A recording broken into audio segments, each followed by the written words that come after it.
My name is Emma, and today I'm going to tell you the real story of my friend Sarah. It's about the worst mistake of her life. It changed everything forever. We met in kindergarten, sharing crayons. Sarah had the brightest laugh. It filled up a room. We were inseparable all through school. Like two peas in a pod, my mom always said.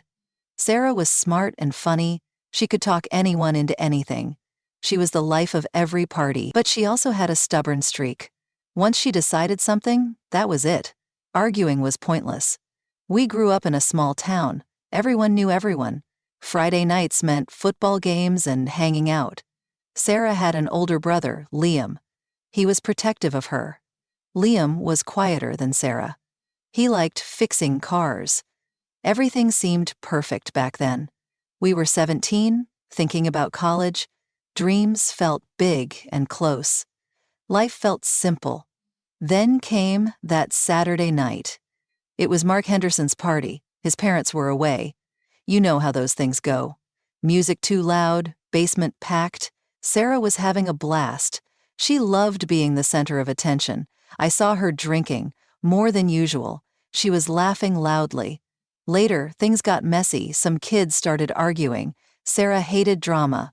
She grabbed Liam's car keys off the counter. "Let's get out of here, Em," she slurred. Liam had driven us. He was outside talking to someone. His prized possession was his old Mustang. He never let anyone else drive it. Ever. "Sarah, no," I said. "That's Liam's car. You shouldn't drive." She rolled her eyes.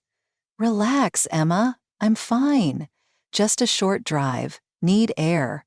I should have grabbed the keys. I should have yelled for Liam. I just stood there, frozen, worried about making a scene, worried about her getting mad. "Please, Sarah," I begged. "Let's just wait for Liam." She ignored me. She stumbled towards the driver's side. "Come on, chicken, or walk home." Stupidly, I got in the passenger seat. I thought maybe I could stop her, or at least be there. The engine roared. She peeled out of the driveway. Too fast. The street was dark, tree-lined. Wind rushed through the open windows. Sarah was laughing. "See? Told you I was fine." She swerved slightly. My heart pounded. "Slow down, Sarah, please." She just laughed louder. "Live a little, Em." I saw headlights approaching around the bend, coming towards us. "Sarah, watch out!" I screamed. It happened so fast. Too fast. Sarah jerked the wheel hard. Too hard. The tires screeched. The world flipped. Metal screamed. Glass shattered like ice. Then silence. A terrible, ringing silence. Pain exploded in my side. I couldn't breathe. I turned my head. Sarah was slumped against the steering wheel, unmoving. "Sarah!" I croaked. Nothing. Sirens wailed in the distance, getting closer. Flashing lights painted the wreckage red and blue. People were shouting. Someone pulled me out. Everything was blurry, painful. I kept asking for Sarah. Paramedics worked on her. Their faces were grim. Liam arrived. He looked at his crumpled Mustang.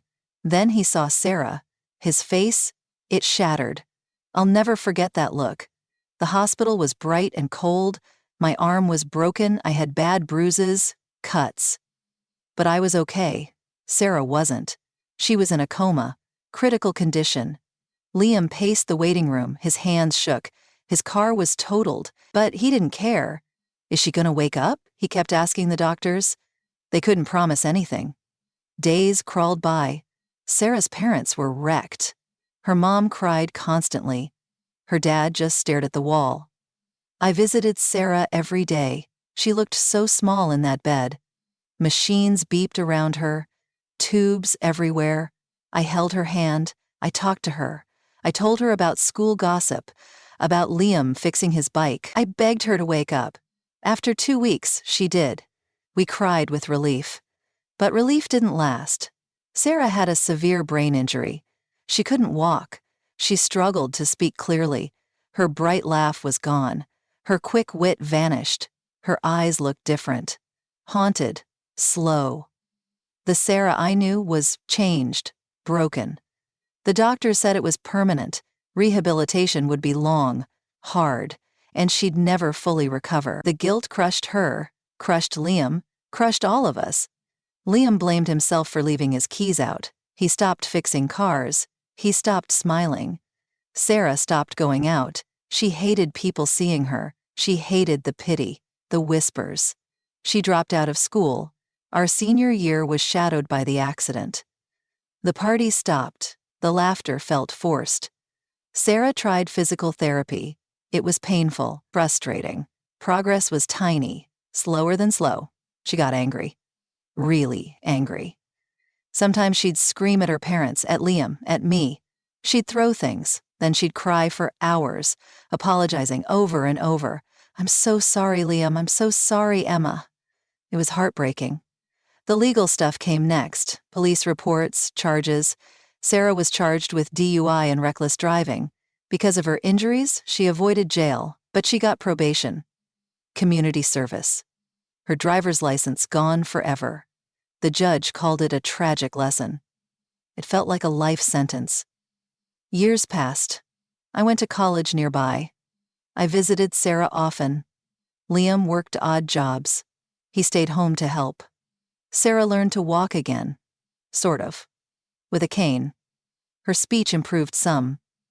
But the spark never came back.